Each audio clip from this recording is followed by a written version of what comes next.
어느 목사님이 이제 한 성도님의 그 가정의 신방을 가가지고 이사야 말씀을 가지고 이제 말씀 전했습니다.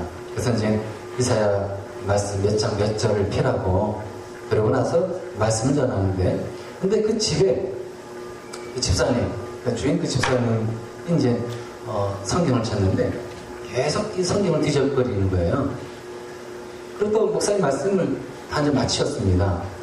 근데 계속 그 집사님이 이제 성경을 뒤적거리면서 성경을 딱 덮더니 하는 말이, 내 책에는 이사야서가 없네요 라고 말을 했다고 합니다. 여러분, 성경책에 이사야서가 있습니까? 없습니까? 있잖아요. 그러면 이 집사님은 어떤 겁니까? 성경을 읽었습니까? 안 읽었습니까? 성경을 읽지 않은 게 드러났네요. 오늘날 현대 그리스도인들 한번 보겠습니다. 왜 성경을 많이 못 읽는 거죠? 여러 가지 이유가 있습니다. 바쁘잖아요. 정신없이 바쁩니다. 또 바쁘기도 하지만 또 마음에 또 여유도 없는 거예요. 이것 하랴 저것 하랴 하다 보니까 여유가 없습니다. 하지만은 우리 성경을 읽지 않지 않습니까? 그럼 어떤 게 나타날까요? 영적인 갈증이 생겨요. 목마름이 생깁니다. 그리고 공허해요. 그래서 우리가 하나님의 말씀을 읽는 게 참 중요하구나. 여러분 그리스도인들 있지 않습니까? 그리스도인들이 약 19%가요. 약 19%가 일생 동안에 신구약 성경을 한 번 읽는데요. 어떻습니까? 그리스도인들이 근데 19%만 20% 잡고요. 그럼 5명 중에 1명 걸 아닙니까? 10명에 2명이고요. 10명에 2명의 그리스도인만이 평생에 신구약 성경을 한 번 읽는데요. 여러분들은 어떻습니까? 왜 신구약 성경을 읽기 어려울까요? 일단은 분량이 많아요. 그리고 또 지루한 부분도 있습니다. 그러다 보니까 끝까지 읽기가 안 되는 거예요. 그리스도인이라면 성경을 읽고자 하는 마음이 왜 없겠습니까? 있지만은 끝까지 가기 어려운 거예요. 인내심을 가지고 끝까지 처음부터 끝까지 창세기부터 요한계시록까지 쭉 읽기가 어려운 거예요. 그러다 보니까 중간에 포기하고. 그리고 또 이제 어떤 게 있냐면요. 51.9%가요. 그리스도인 51.9%가 주일 예배 시간에 읽는 성경 이외에는 다른 날에는요 성경을 읽지 않는데요. 51.9%. 그러니까 약 그리스도인의 반 정도가요 주일날 나와가지고 여기서 읽는 성경 말씀 이외에 집에서는 성경을 안 읽는 거예요. 여러분 어떻습니까? 저는 이것을 준비하면서 좀 너무 충격적이었어요. 우리 많은 그리스도인들이 성경책을 많이 안 읽는구나. 그래서 제가 조사한 글에 보니까요 2가지 원인을 제시하더라고요. 왜 그리스도인들이 성경책을 안 읽느냐?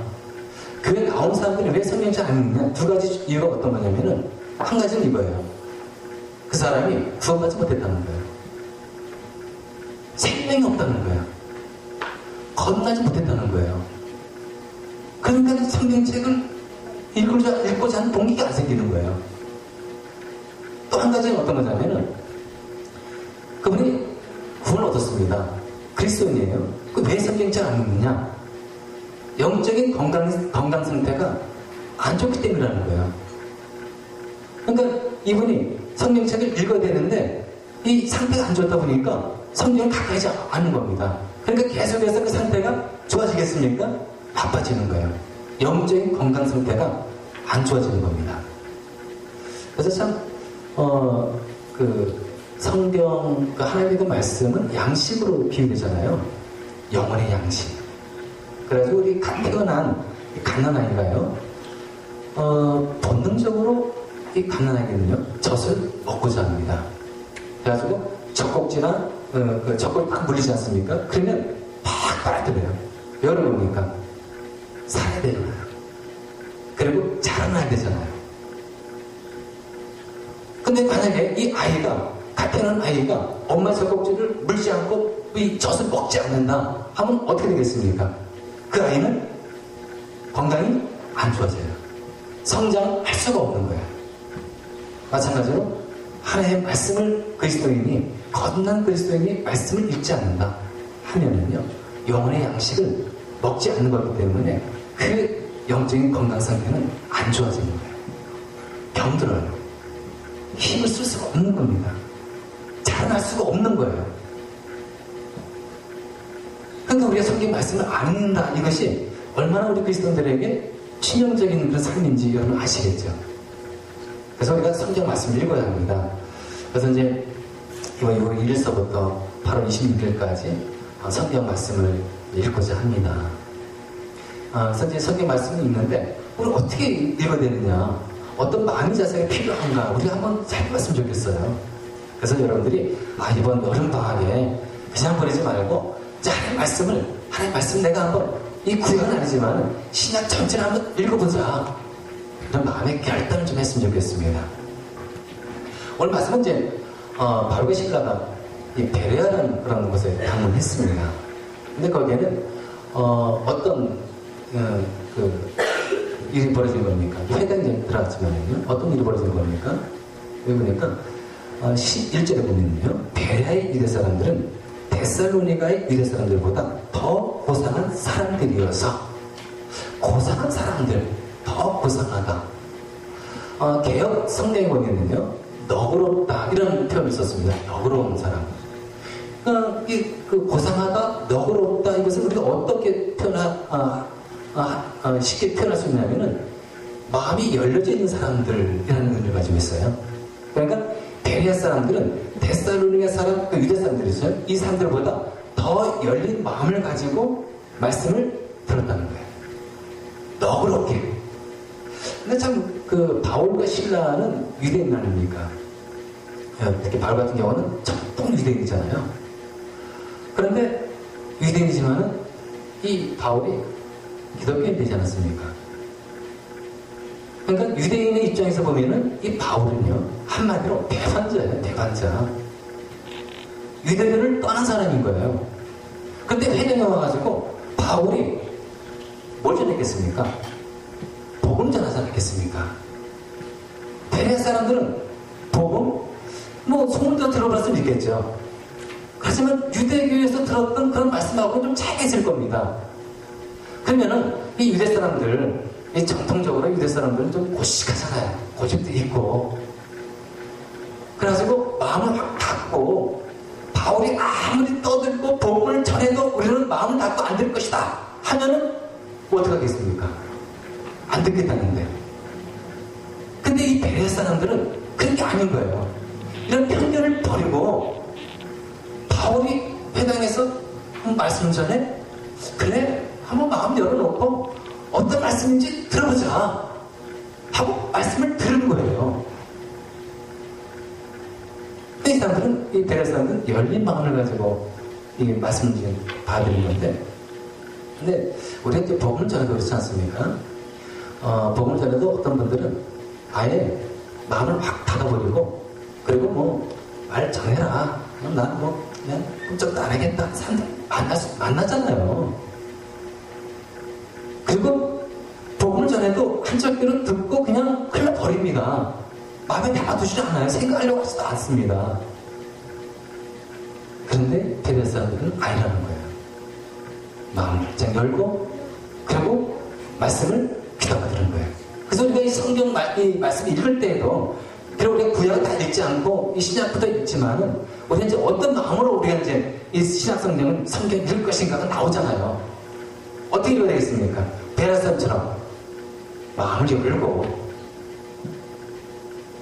마음을 열고 우리가 말씀을 대야 된다는 거예요. 읽어야 한다는 거예요. 그 다음에 이제 우리가 봐야 될 게 이제 11절을 보니까요. 이렇게 또 말씀하고 있는데요. 고상한 사람들이어서, 그래서 이어지는 말씀은 어떤 겁니까? 아주 기꺼이 말씀을 받아들이고, 아주 기꺼이, 이 개혁성경도 보니까요. 이렇게 말씀하고 있습니다. 간절한 마음으로. 그러니까 간절하다는 게 어떤 의미인 겁니까? 간절하다.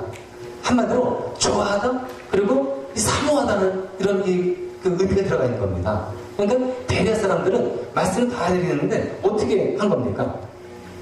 간절히 사모하면서 말씀을 받아들입니다. 여러분, 우리가 기도할 때도요, 여러분, 간절한 가운데 믿음으로 기도한다. 여러분, 기도는요, 간절함이 있어야 돼요.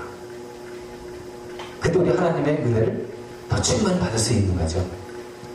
간절함이 없는 기도, 글쎄요. 기도에는 간절한 기도가 은혜를 받습니다. 마찬가지로요, 우리가 이 말씀을 읽을 때에도 간절한 마음을 가지고 우리가 말씀을 읽을 때 여러분, 은혜가 더 충만히 임하지 않겠습니까?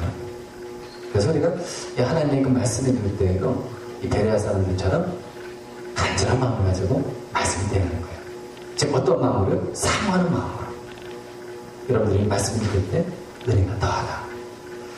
그 다음 세 번째로 이 데살로니가 유대 사람들은 어떤 특징이 있었냐면요. 여기 밑에 또 보면은 11절에 보면은 그것이 사실인지 알아보려고 날마다 성경을 상고하였다. 그것이 사실인지. 그 상고하다는 그런 말씀이 어떤 거냐면은 자세히 읽는다는 거예요. 쉽게 얘기해서요. 자세히 읽는다. 그러니까 우리가 말씀을 읽으면은 우리 말씀 읽기잖아요. 그야말로 말씀 읽기 때문에 대충 읽을 수 있어요. 말씀을 우리 하루 3장 읽지 않습니까? 말씀 쭉 읽으면서 분량이 뭐 적지 않기 때문에 쭉 읽으면서 대충 아는 거 넘어가고 쭉 읽을 수 있잖아요. 충분히. 그것이 아니라는 거예요. 이 베레아 사람들은 대충 읽는 것이 아니라 아주 자세히 말씀을 본 겁니다. 정말 이것이 그러한가 확인해 가면서 말씀을 꼼꼼히 본 거예요. 그래서 우리가 이 성경 읽기 시작하지 않습니까? 여러분들이 하루 3장 읽지만은 3장 작다면 작을 수 있고요. 어떤 분에게는 또 많다면 많을 수도 있습니다. 하지만 3장 정도 읽는 시간이면은 10분에서 20분 정도면은 3장 우리가 읽을 수 있지 않겠습니까? 읽는데 조금 시간을 좀 늘려가지고 여러분들이 하루 3장을 꼼꼼하게 찾아서 그리고 꼼꼼하게 살펴서 읽는다면은 더 은혜가 되지 않을까요? 이 베레아의 유대인들이 그렇게 했다는 겁니다. 바울과 시라가 회당 가가지고 복음 전하지 않았겠습니까? 십자가의 복음, 예수님의 그 십자가. 그러니까 이 유대인, 그 베레아 사람들이 유대인이잖아요. 그래서 이 베레아 사람들이 말씀을 딱 듣는데, 아니 구약에, 그러니까 이 성경 구약을 의미하는 겁니다. 그때 신약이 없었으니까. 아니 우리가 지금 구약에 이렇게 지금 율법을 풀어서 보면은, 아니, 죄가 용서받는 것은 제살 드려가지고, 제물 바쳐가지고, 이렇게 해서 용서받는 건데, 예수님을 믿으면 용서를 받아? 내 죄가? 궁금하잖아요.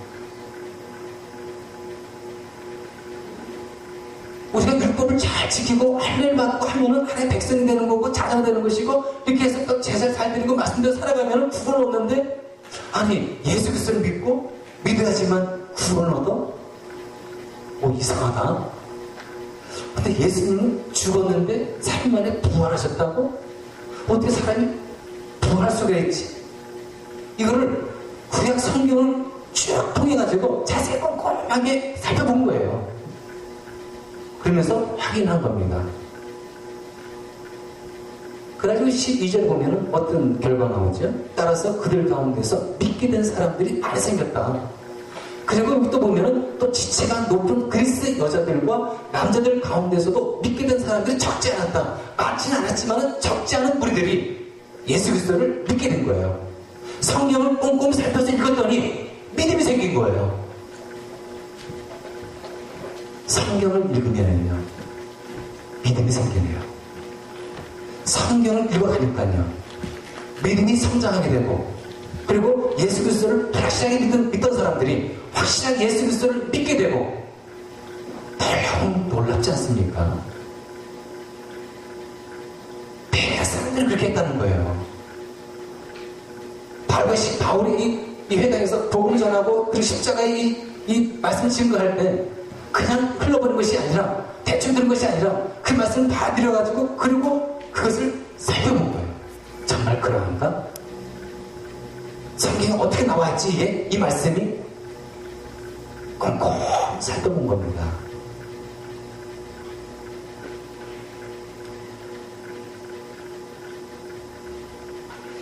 원래 우리들도 이제 날마다 때마다 사건 같은 걸 당하지 않습니까? 어떤 일들 당하기도 하고 어려워하고 힘들어하잖아요. 어디 딱 터지면은 우리는 어떻게 합니까? 이게 왜 이렇게 생겨났지? 이거 어떻게 풀어야지? 이거 어떻게 극복해 나가지? 하면서 우리는 끙끙거리기도 하고 어려워하기도 하고 고민도 하지 않습니까? 그때는 어떻게 되는 겁니까? 베레아 사람처럼 이런 경우에는 우리 이 말씀에는 어떻게, 이런 경우는 이 말씀이 어떻게 우리에게 알려주고 있는지 살펴보자 하고 말씀을 살펴본 거예요. 그래서 우리가 여기서 알 수 있는 게 어떤 거냐면은 이 베레아 사람들, 유대 사람들은요 어떤 사람인 겁니까? 말씀 제일주의예요. 말씀 중심의 삶을 사는 사람인 거예요. 선택, 결정, 오직 기준이 뭡니까? 말씀인 거예요. 이 성경. 그래서 성경 말씀이 틀렸어? 그럼 틀린 거예요. 성경 말씀이 이렇게 말하고 있네? 그럼 맞는 거예요. 옳고 그름이 다 어디서 드러나는 겁니까? 성경 말씀 통해서, 성경 통해가지고 옳고 그름을 다 그들이 결정하는 거예요. 하나님께서 이렇게 가라고 하니까 가야 되겠네. 이렇게 하나님 말씀 보니까 이렇게 하라고 하시네. 이렇게 해야 되겠구나. 모든 선택과 결정의 기준이 성경, 말씀. 그러니까 베레아 사람들은요 말씀 중심의 삶을 사는 사람이에요. 하나님께서 하라 하면 하고, 하지 말라 하면 하지 말고. 그러니까 여러분 이런 삶을 살아가면 어떻게 되겠습니까? 정말 하나님께서 기뻐하시는 삶을 살아가지 않을까요? 그래서 우리가 말씀을 참 들으면서, 말씀을 읽으면서 참 이렇게 살펴보면서 거기 있는 게 좀 중요하네요. 여러분 그 이단 그 추정자들을 한번 보시기 바랍니다. 여러분 그 이단들이요 뭐 이런저런 교리를 내세워가지고 사람들을 유혹하지 않습니까? 때로는 진짜 뭐 능력 있는 어떤 그런 그렇게 보이잖아요. 그 사람들이 능력 있는 어떤 그런 걸 보면서, 그리고 어떤 뭐 능력 있게 해놓은 어떤 그런 이 말씀과 이런 것을 보면서 그냥 무조건 그 사람들이 하는 말을 곧대로 따라서 하는 거예요. 그게 마치 진리이냐 사실이냐 그들은 그것을 받아들이고 행하고 있다는 거예요. 그게 문제인 거예요. 여러분 아무리 능력을 행하고 그리고 아무리 능력 있는 말씀이라 할지라도 여러분 성경 말씀에 벗어나면은 그건 이단의 범죄에 속하는 거예요. 근데 그거를 구별하지 못하고 그 사람들 하는 말을 그대로 사실이냐 따라간다. 왜 그런 겁니까? 왜 이런 일이 벌어지는 겁니까? 왜 이들은 우리가 봐도 분명히 이거는 엉터리 교리이고 엉터리 분명히 말인데도 불구하고 왜 사람들을 따라가냐 그거예요. 왜 거기에 빠지냐 그거예요. 말씀을 믿지 않아서 그런 거예요. 말씀을 통해서 그들이 구별하지 못하는 거예요. 이 베레사처럼 말씀을 들으면서 이게 사실인가? 이걸 찾아보고 살펴보고 읽어야 되는데 그것이 생략돼 버린 거예요. 그냥 빠져버리는 거예요. 신천지에 빤 사람들을 보시기 바랍니다. 제가 지난번 설교에도 얘기한 것 같은데 신천지에 빤 사람들, 여러분 그 인터넷 들어가 보시면은요 유튜브에 들어가시면은 신천지에 빤 사람들 CBS에서 일부 8부작으로 방송한 그 방송이 있습니다. 여러분 꼭 보시기 바랍니다. 꼭 보시기 바랍니다. 8부작에 있는데 거기 보시면은 뭐 다른 게 아니에요. 결국 말씀을 몰라서 그런 거예요. 이들의 말씀을 가지고 아주 교묘하게 아주 그냥 이거를 그냥 그 뭡니까? 그 사람들을 교묘하게 속이기 때문에 그걸 분별을 못하는 거예요. 말씀 몰라서 구별 능력이 없는 거예요. 그러니까 빠지는 겁니다. 이만희가 메시아예요. 성경에 메시아는 누구나 나와 있습니까? 읽어보세요. 분명히 그리스도가 나왔지 않습니까? 어떻게 죄인이 그리스도가 될 수가 있겠어요? 이만희는 영생 불사한대요. 죽지 않는데요. 자기 믿는 자도 죽지 않는데요. 성경에 우리 인간은 다 죽는다고 나와 있습니까? 안 나와 있습니까? 다 죽는다고 나와 있잖아요. 근데 그걸 분별을 못하는 거예요. 성경이 분명히 제일인데도 불구하고 그들의 말은 먼저인 거예요. 여러분, 성경 말씀이 제일인 거예요. 그보다 높으면 안 되는 거예요. 이것이 우리의 삶의 기준인 거예요. 뭐가 말입니까? 성경 말씀이. 신천지는 14만 4천 명이 자기 신천지에 들어와야지만 이 14만 4천 명이 찍어져야지만 이 종말이 온 거예요. 근데 자기 신천지에 들어와야 된다는 거예요. 제가 지난번에 설교하지 않았습니까? 14만 4천이 뭘 의미하는지. 온 지구상에 예수 그리스도를 확실하게 믿고 겁난 이들이 성령의 인을 받아서 구원 받는 것이라고. 상징적인 거예요. 상징적인 거. 이걸 보면서 참 이단에 빠진 사람들의 그 모습들 너무 안타깝지 않습니까? 베레아 사람들이라면 어떻게 했겠습니까? 이단들이 아무리 이런 말 저런 말 외쳐도요, 아마 베레아 사람들은 그 말 딱 듣고 그래? 또 성경 찾아봐야지. 다 성경 찾아보니까 성경에서 이렇게 말씀하고 있는 걸 보니까 저건 틀렸어. 이렇게 나오지 않겠습니까? 우리도 이렇게 해야 돼요. 우리도 이렇게 해야 되는 겁니다.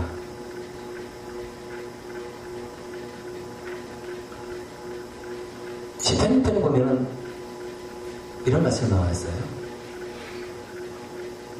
복인 사람이 누구냐? 그랬더니 하나님의 말씀을 주야로 묵상하는 자가 이렇게 말씀하고 있습니다.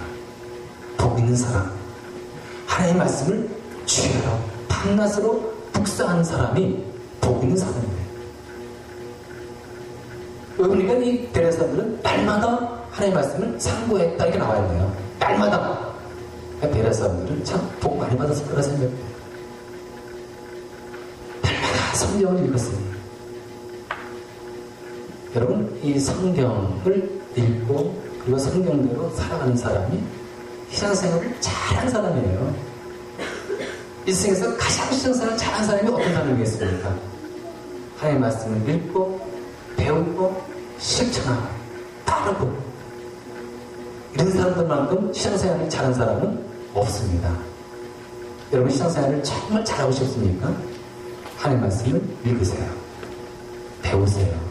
그리고 또 한 가지, 그 말씀대로 살아가려고 애를 쓰는 거예요. 성경에는 우리 인생이 진짜 복받고 그 인생에서 우리가 살아가면서 가장 복된 그런 이 코스가 나와 있어요. 이 코스는 하나님께서 우리들로 하여금 우리들이 가기를 원하는 코스. 그게 다 나와 있기 때문에 우리가 이 성경 말씀 통해서 그 코스대로 알려준 대로만 가기만 하면은 하나님께서 원하시고 기뻐하시는 신앙의 삶을 우리가 살아갈 수 있는 거예요.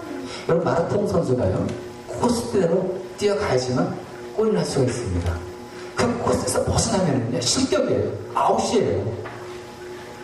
마찬가지로 우리가 어떻게 신앙생활을 하나님께서 원하시는 신앙생활을 할 수가 있는 겁니까? 성경에 나와 있는 하나님께서 원하시는 코스대로 우리가 따라간다면은 우리는 신앙생활을 정말 잘하는 거예요. 뿐만 아닙니다. 이 성경을 읽으면서 우리들은요, 영적인 공허함이 메꿔져요. 우리의 이 영적인 갈증이 해결이 됩니다. 하나님의 말씀이 없기 때문에 우리가 갈증을 느끼는 거예요. 뿐만 아닙니다. 이 성경은요, 하나님께서 숨겨놓은 많은 부어가 있습니다. 어디에 말입니까? 성경 속에. 그래서 우리 성경 통해서는 삶의 지혜를 얻을 수가 있어요. 구원하는 지혜도 있지 않습니까? 승리의 길이 어디 있는지도 나와 있어요. 어떻게 해야지 신앙이 성장이 되는 것인지, 지금 내가 당면한 문제가 어떻게 해결되는지 다 어디 있는 겁니까? 성경에 나와 있잖아요. 그 성경은요, 굉장한 부어가 숨겨져 있는 책인 거예요. 뿐만 아니라 무엇보다 중요한 것은 우리 신약을 읽지 않습니까? 신약 성경의 첫째 맥락을 다 우리들이 파악할 수 있다는 거예요. 예수님 시대에서부터 그의 시대까지, 그리고 사도들의 그 시대와 더불어서, 그리고 이 바울의 서신서에 이르기까지 쭉 읽어보시기 바랍니다. 그러면은요, 내가 어떻게 해서 구원받았는지, 내가 어떻게 제사함 받았는지, 내가 어떻게 영원한 생명을 얻게 되는지 그 출처가 다 나와 있어요. 소스를 알려주고 있잖아요, 이 성경은. 그걸 확인해야죠. 그리고 이 사도행전을 통해 가지고 어떻게 이 사도들이 목숨을 걸고 복음을 증거했고, 그리고 예수 그리스도의 십자가의 도를 증거했는지 쭉 읽으면서 우리의 마음과 심령 속에 복음의 열정이 다시 타오르는 거예요. 서신서를 쭉 읽어가면서 여러분들은 뭘 느낄 수 있는 겁니까? 그리스도의 삶은 이렇게 되어야 되는구나. 이렇게 삶을 살아간다면 내가 신앙의 성장을 이루게 되는 거구나. 이게 쫙 나와 있잖아요. 그리고 우리가 단순히 성경을 읽는 것이 아니라 그 말씀을 오늘 나눠주시는 하나님의 음성도 들어야 되잖아요. 그리고 이 말씀이 무슨 의미가 있는지, 나하고 무슨 연관이 있는지, 이걸 살펴보면서 우리가 이 말씀을 읽는다면 우리 여름방학은요, 이 기간에는 우리는 내적 성장도 이루어지고요, 개인적으로 여러분들은 영적인 부흥을 경험하게 되는 것이고, 이것이 결국은 교회의 영적인 부흥으로 이어지는 거예요. 이번 여름에 우리가 이 하나님의 말씀을 읽음으로 인해서 하나님의 살아계심을 경험하고 영적인 성장을 경험하는 좋은 계획이 되었으면 좋겠습니다. 기도하시겠습니다.